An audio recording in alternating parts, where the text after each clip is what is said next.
दुनिया के नक्शे पर कुछ देश ऐसे होते हैं जिनकी पहचान किसी एक चीज से बन जाती है। सऊदी अरब भी उन्हीं में से एक है। इस देश का नाम आते ही दिमाग में तेल के कुएं, अच्छा शहर, ऊंची इमारतें और लग्जरी जिंदगी की तस्वीर उभरती है। ऐसा लगता है जैसे ये मुल्क हर उस चीज से भरपूर है जिसकी हर मुल्क को जरूरत होती है। लेकिन इसी चमक के नीचे एक ऐसी कमी छुपी है जिसने सऊदी अरब को सालों से बेचैन कर रखा है। एक ऐसी कमी जो अगर पूरी ना की जाए तो पैसा, ताकत और टेक्नोलॉजी भी बेबस साबित हो सकती है। ये कमी है पानी।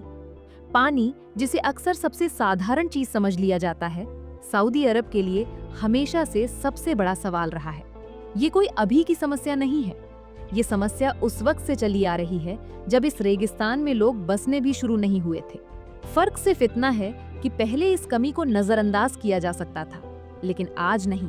आज सऊदी अरब एक ऐसे मोड़ पर खड़ा है जहां पानी की उपलब्धता उसके भविष्य का फैसला करने वाली बन चुकी है। सऊदी अरब का भौगोलिक ढांचा इस संकट की जड़ में है। ये मुल्क दुनिया के सबसे शुष्क इलाकों में आता है। यहाँ की जमीन का बड़ा हिस्सा रेगिस्तान है, जहाँ सूरज की किरणें जमीन को इस हद तक गर्म कर देती है कि नमी टिक ही नहीं पाती। बारिश बहुत कम होती है, और जब होती भी है तो वो किसी भरोसेमंद सिस्टम का हिस्सा नहीं बन पाती। कहीं अचानक तेज बारिश हो जाती है और कहीं सालों तक एक बूंद भी नहीं गिरती। नदियाँ, जो किसी भी सभ्यता की रीढ़ मानी जाती हैं, यहाँ मौजूद ही नहीं है। इतिहास गवाह है कि इंसानी बस्तियां हमेशा पानी के आसपास ही विकसित हुई हैं। नील, दजला, फुरात, सिंधु और यांगजी जैसी नदियों ने सभ्यताओं को जन्म दिया। लेकिन सऊदी अरब के हिस्से में ऐसा कोई प्राकृतिक सहारा नहीं आया। यहाँ न तो कोई नदी है, न ही कोई बड़ी प्राकृतिक झील। यही वजह है कि सदियों तक यह इलाका सीमित आबादी और खानाबदोश जीवन तक ही सिमटा रहा। समस्या तब गंभीर होती चली गई जब 20वीं सदी में सऊदी अरब ने तेजी से विकास करना शुरू किया। तेल की खोज ने इस देश की किस्मत बदल दी। अचानक वो साधन मौजूद थे जिनसे शहर बसाए जा सकते थे, सड़कें बन सकती थीं और अच्छे जीवन का सपना पूरा किया जा सकता था। लेकिन इस तेज विकास के साथ एक ऐसी जरूरत भी बढ़ी जिसे पूरा करना आसान नहीं था। लगातार और भरोसेमंद पानी की सप्लाई। शहर फैलने लगे, आबादी बढ़ने लगी और जीवन स्तर ऊपर उठने लगा। लेकिन हर नए घर, हर नई फैक्ट्री और हर नए खेत के साथ पानी की मांग भी बढ़ती चली गई। जो चीज कभी सीमित आबादी के लिए किसी तरह संभाली जा सकती थी, वही अब एक राष्ट्रीय चुनौती बन चुकी थी। सवाल सिर्फ इतना नहीं था कि आज पानी कैसे मिलेगा, बल्कि ये भी था कि आने वाले फ्यूचर तक ये सिलसिला कैसे चलेगा। शुरुआत में इस समस्या का हल जमीन के ऊपर नहीं बल्कि जमीन के नीचे खोजा गया। सऊदी अरब के नीचे गहराई में ऐसे जल भंडार मौजूद थे जो हजारों नहीं बल्कि लाखों साल पहले बने थे।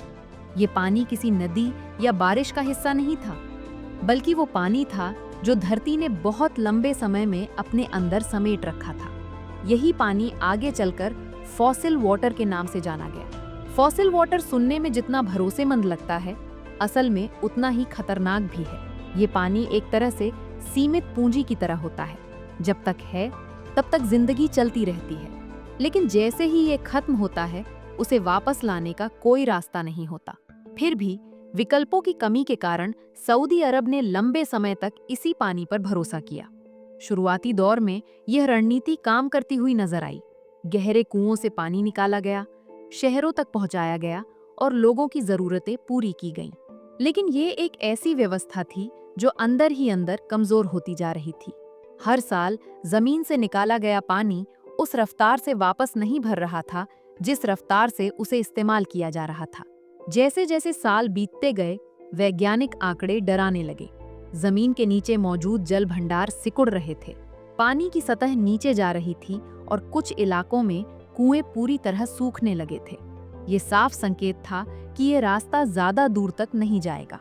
लेकिन उस वक्त सऊदी अरब के सामने कोई आसान विकल्प भी मौजूद नहीं था। इस पूरी स्थिति को और जटिल बना दिया जनसंख्या विस्फोट ने। कुछ सालों के अंदर ही सऊदी अरब की आबादी कई गुना बढ़ गई। ज्यादा लोग, ज्यादा शहर और ज्यादा उद्योग। इन सब का मतलब था ज्यादा पानी। ये सिर्फ पीने के पानी का सवाल नहीं था, बल्कि खेती, बिजली उत्पादन और औद्योगिक जरूरतों का भी मामला बन चुका था। धीरे धीरे ये एहसास होने लगा कि पानी की समस्या अब अस्थायी नहीं रही। ये एक मुसीबत बन चुकी है जिसका हल पारंपरिक तरीकों से संभव नहीं है। सऊदी अरब के नीति निर्माताओं के सामने अब ये सवाल खड़ा था कि क्या इस रेगिस्तान में लोगों को लंबे समय तक जिंदा रखा जा सकता है। रेगिस्तान की सबसे खतरनाक बात ये नहीं होती कि वहाँ पानी दिखाई नहीं देता, सबसे खतरनाक बात ये होती है कि वहाँ पानी धीरे धीरे खत्म होता है और किसी को पता भी नहीं चलता। सऊदी अरब में भी यही हुआ। जब जमीन के नीचे मौजूद पानी को बड़े पैमाने पर निकालना शुरू किया गया, तब ये एक समझौता था, एक अस्थायी समाधान।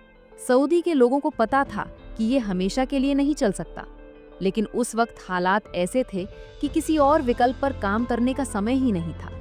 शहरों को पानी चाहिए था, उद्योग को पानी चाहिए था और एक नई बनती हुई आबादी को जिंदगी के लिए पानी चाहिए था। शुरुआत में सब कुछ कंट्रोल में लगता रहा।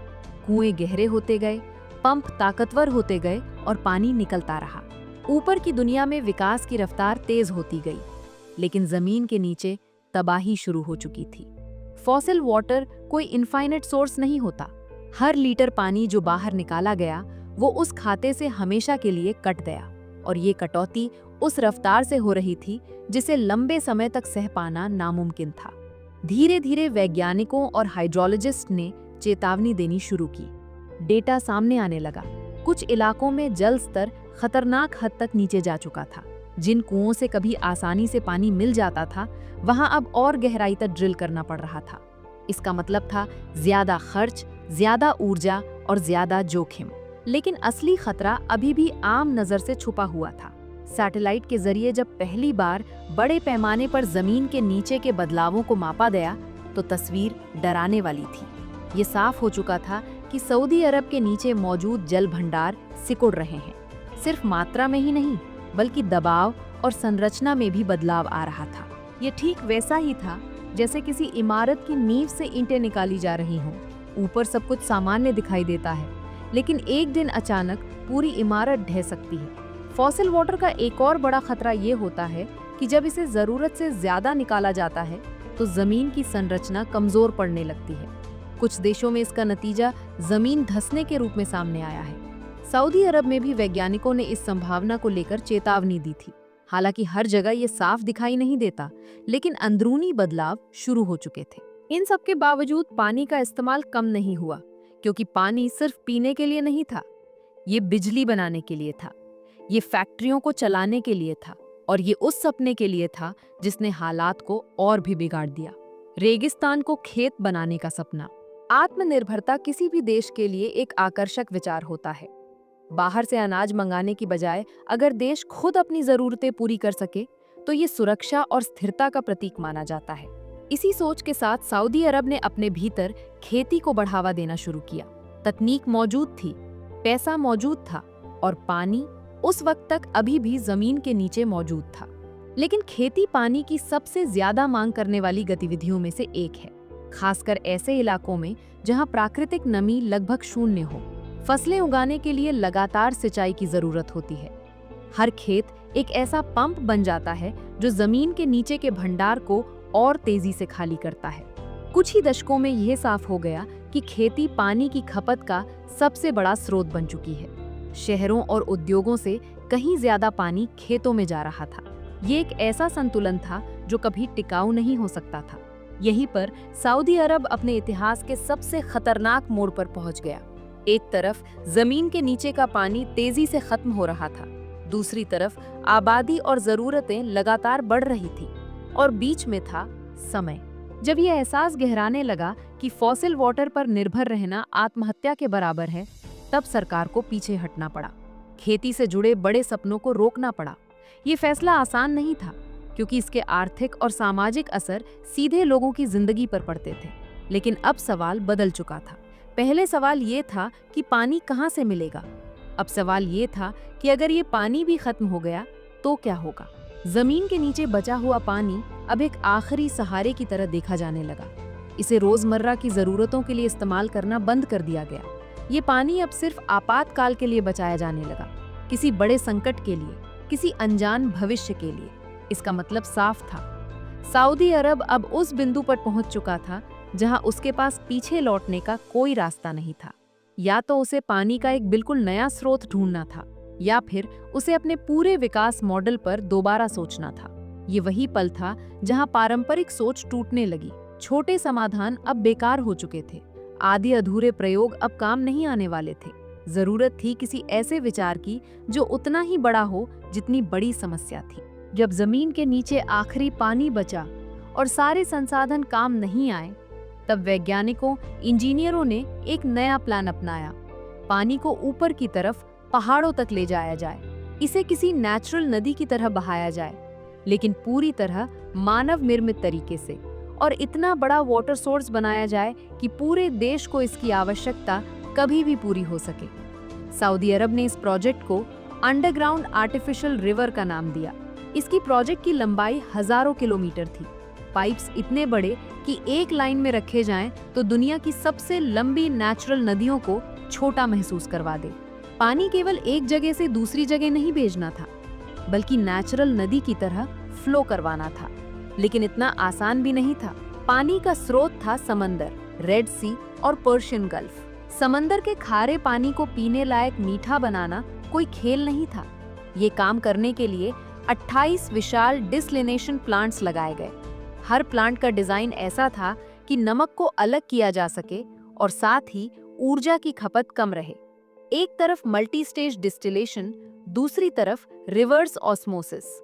ये दोनों टेक्नोलॉजी मिलकर पानी को 99% तक शुद्ध और पीने योग्य बनाती थी। ये स्टेशन अकेले सऊदी की ऊर्जा का 9% इस्तेमाल करते थे। लेकिन इसके बावजूद ये प्रोजेक्ट असफल नहीं हुआ। इस आर्टिफिशियल नदी ने सिर्फ पानी नहीं लाया, ये हरियाली फैलाने का माध्यम बना। ये खेती को सहारा देने लगा और ये देश की अर्थव्यवस्था को तेल पर निर्भर रहने से बचा रहा था।